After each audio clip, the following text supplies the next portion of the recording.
All right, the book I want to talk about today is Jean-Paul Sartre's Nausea. And one thing I really want to get out of the way is this is the first book that... This is my first time reading this book, which means that it really takes me 2 reads, sometimes way more, to finalize my feelings on a book. So rather than a hardcore review and analysis like my previous 2 videos, this is going to be more of a first impressions type thing.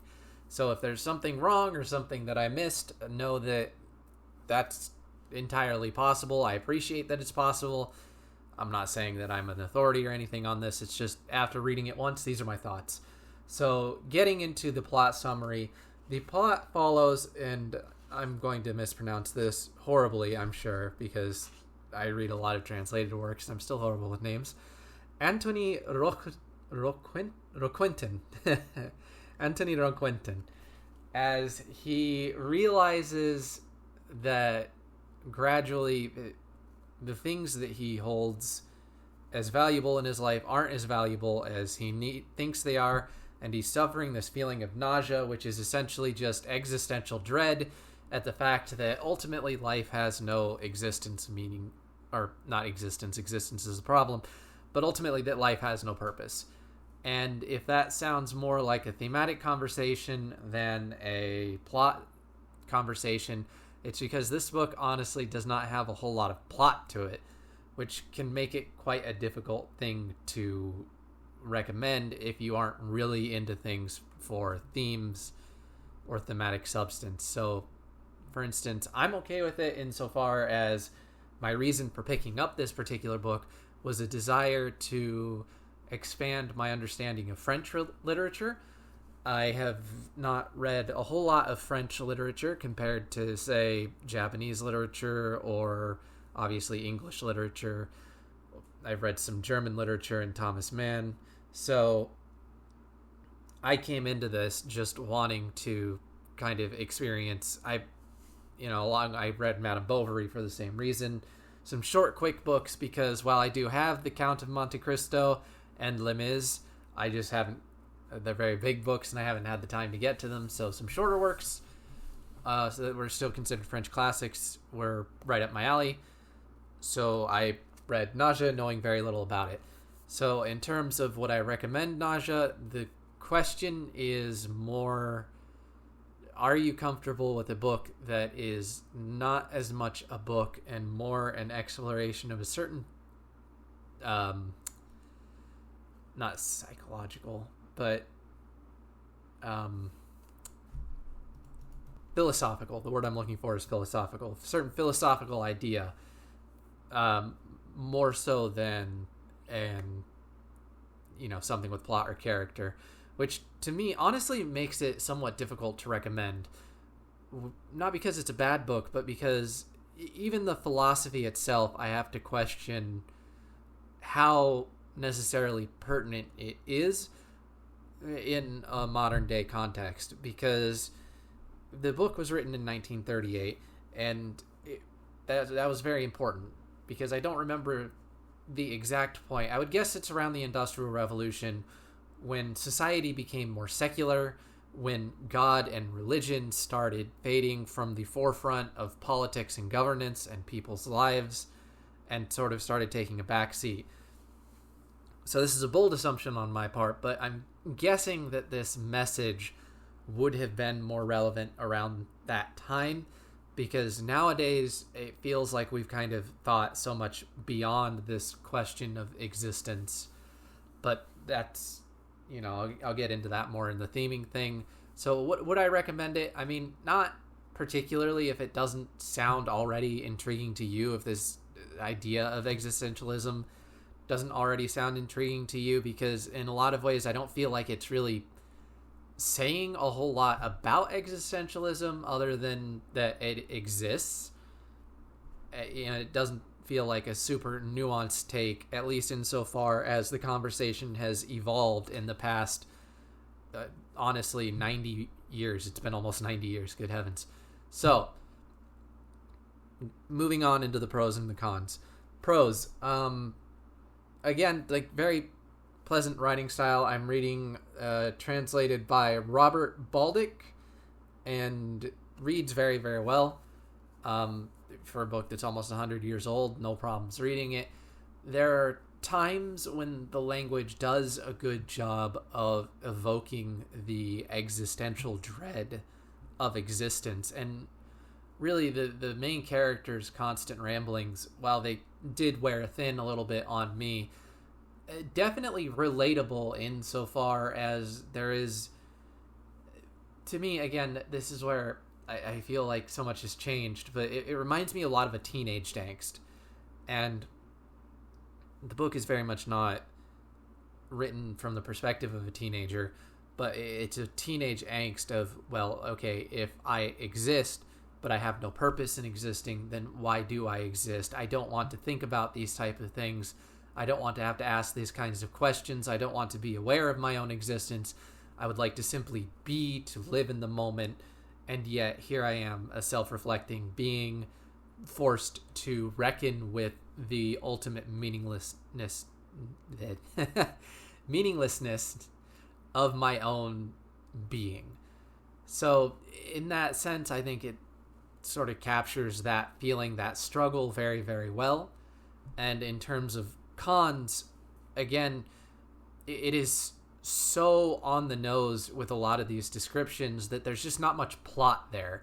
It feels less like a situation that arises naturally. Like, okay, all fiction is to a certain degree contrived because it's unreal, which means that all fiction to a certain extent is fiction insofar as it is structured around delivering a certain theme or emotion or experience at any point in time. But with Nausea in particular, it feels almost like it borders on breaking the facade of realism, because rather than experiencing some sort of emotion vicariously through the characters, the novel very much is just describing somebody's journey through the philosophical struggles, and it's all mental rather than taking on any kind of metaphorical or allegorical tone or anything like that. It's just all in this character's head, which means long passages of just straight up describing, I don't want to say show don't tell, but basically it's very, very on the nose in terms of characters, in terms of conflict. It can all be summed up in about 2 or 3 sentences, because the rest of it is just reflections on the pointlessness and the meaninglessness of existence. And that it can get, for me, tiring. And like I said, I would have preferred more nuance from it, but again, that's coming at it from a very modern perspective, and I don't want to sort of undersell it in terms of the context in which it was written. So because this book is so philosophical and so I don't want to say heavy-handed, but based around that, we'll get straight into the themes, because you can't talk about this book and not talk about its themes. I mean, the nausea is just existential dread. The theme is everything about the book in and of itself, without the, in the way that you have some books where you see this a lot in genre fiction, not all genre fiction, mind you, just you do see it particularly in genre fiction, where there are themes, but they're very, very shoved to the side in favor of this lighthearted adventure, or just don't think about it. Your cozy mysteries, your adventure stories, a lot of romance novels. That's fine, no problem with that. This is like the opposite, where the story and the plot is almost completely irrelevant to the theme. And that theme, as I've already reiterated, because you can't avoid it, it's existentialism. It's the meaningless of life. But the way it's sort of explored, or the way it's brought up, as I've said, it doesn't do much to me. But to give a specific example, you have the main character who, again, it begins the story writing a novel about a historical, he begins the story writing a book, not a novel, a book about a historical figure. And in doing so, he has some kind of purpose. It's something that occupies his mind. But about halfway through the book, he loses his motivation to write about this person, and all of a sudden he is living in the moment. He is forced, I say forced, but he comes to reckon with his present, with the fact of his own existence. And the way he writes suggests that it's something that he has come up against in the past, but something that in the past he has avoided by dedicating himself to something, by throwing himself into something, and in concentrating his energy and his focus and his attention into work, he is able to stave off this sort of dread.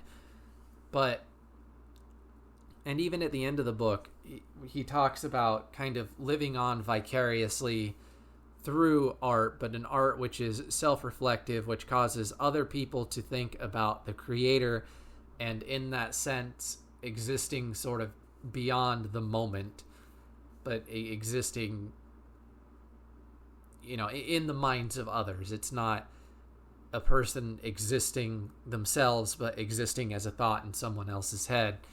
And it suggests to me that he has once again found a project into which he can subsume his ego or his consciousness or whatever, his sort of existential dread, and focus on the moment and escape temporarily the nausea. But specifically, I want to contrast this against the autodictat, which he encounters and talks about and has a few conversations with, who is a sort of self-described humanitarian. And when the autodidact suggests to him the very thing that I feel about existentialism, which is, insofar as there is an absence of meaning to life, it frees you to make up your own meaning, which is an interpretation that he just kind of brushes off without really acknowledging that. And it's kind of the recurring theme, and why I describe it very much like kind of an emo teenager. He never really seems to give much credit to other arguments, or at least to the idea that in the absence of value you can create value, so much as he does seem just trapped in the circle of repetition, of repeating things have no purpose, things only exist. And his kind of obsession with things aren't the way I want them to be, therefore I will be stubbornly stuck in a rut about it, unable to move forward. And this is reflected in Annie, his ex, and how they both share the same sort of disconnect between their expectations of life and actual existence. So for him, he talks about adventures and how adventures must happen spontaneously. They must happen to fit a certain code, and if it doesn't fit within those rules, within that slot, then it doesn't qualify as an adventure and therefore doesn't have meaning. So even though we're talking about a character who has traveled to many different countries, experienced many different things, had ultimately many different adventures, because those adventures don't conform to his sort of expectation of what life should be, he is not able to acknowledge and appreciate these moments. And this is also not contrasted, but sort of compared against Annie, and how she talks about these perfect moments, which arise from an expectation of how life should be based off of pictures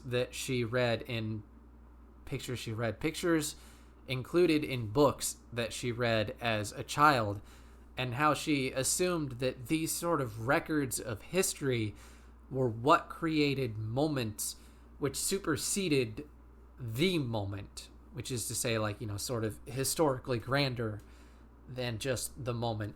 And so she would live her life trying to recreate these moments, or how she feels that they should be, via sort of these pictures, trying to make kind of the picturesque out of life. And ultimately what both of them are doing is trying to conform or rather to make their existence, their experiences conform to a notion of what existence should be, and consequently sort of the nausea and what both of them suffer from is the reality, the sort of butting up against the reality of what life is.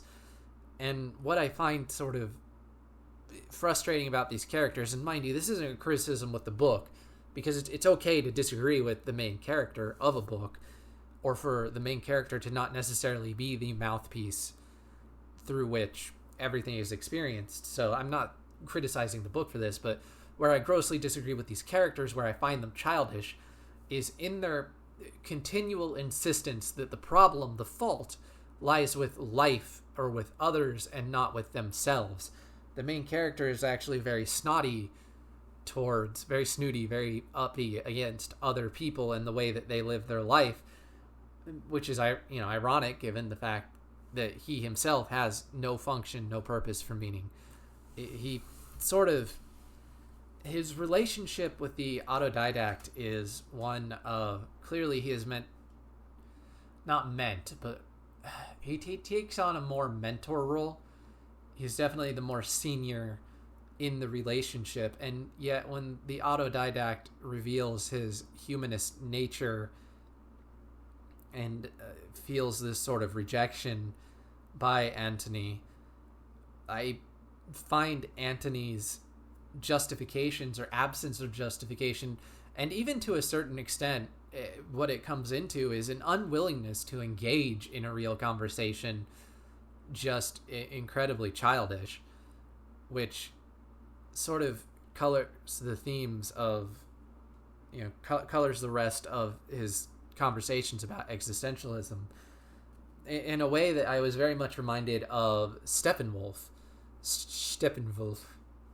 if you want to go German, and how in that book you had a character who was an older gentleman, very educated, very refined, and yet absolutely miserable, absolutely closed in on himself, and how he ultimately comes to enjoy life and find value in life by cutting loose, by being himself, by not thinking so much about these things.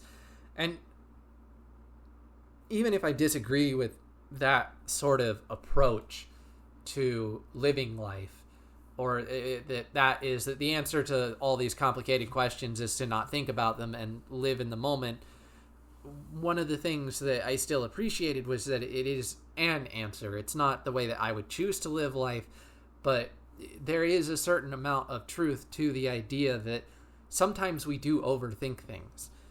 A lot of times, you're overthinking it is anti-intellectualism. It's basically prodding people for not agreeing, for thinking about new ways of doing things, for not just going with the flow, for, just thinking to begin with. But sometimes, because, this is life, there's not extremes, there's always exceptions to every rule. Sometimes you are just overthinking it. Sometimes there is nothing to be gained from thinking more about this because you've already arrived at the conclusion, okay, there is nothing grander to life. So at this point, you have to make something. But if you just so fixated on the nothing, then you're not able to move on to the something. And in that sense, the character from Nausea is stunted in a way that Steppenwolf ultimately struggles and to some degrees, not completely, overcomes. And in that sense, it's difficult for me not to see the main character of Steppenwolf is certainly on a better trajectory than the main character of Nausea. Even though the main character of Nausea, in particular, what reminded me of Steppenwolf was during a conversation with the autodidact, he specifically mocks the idea of just cutting loose and living in the moment. And again, it's this sort of haughty intellectual superiority, elitism, where ultimately he feels that by realizing this fact, he is superior to everyone else, when in fact, at least nowadays, I feel like so many people do feel on a certain level a certain meaninglessness to life, but that's just the first step. What we then do afterwards is find a meaning, make a meaning. And there is a difference between the sort of objective function and the subjective belief, which I kind of take to be the difference between the objective statement, God is real, which, as the main character of Nausea states, has been mostly, at least insofar as the sort of traditional Christian God is concerned, doesn't line up with our understanding of science, and therefore is objectively, the burden of proof falls upon the person making the claim, and insofar as most of the claims exist, they're demonstrably false, versus the subjective statement of, I believe in God, where it's not about whether or not the objective God is real or not. It's about finding a belief and having a belief system.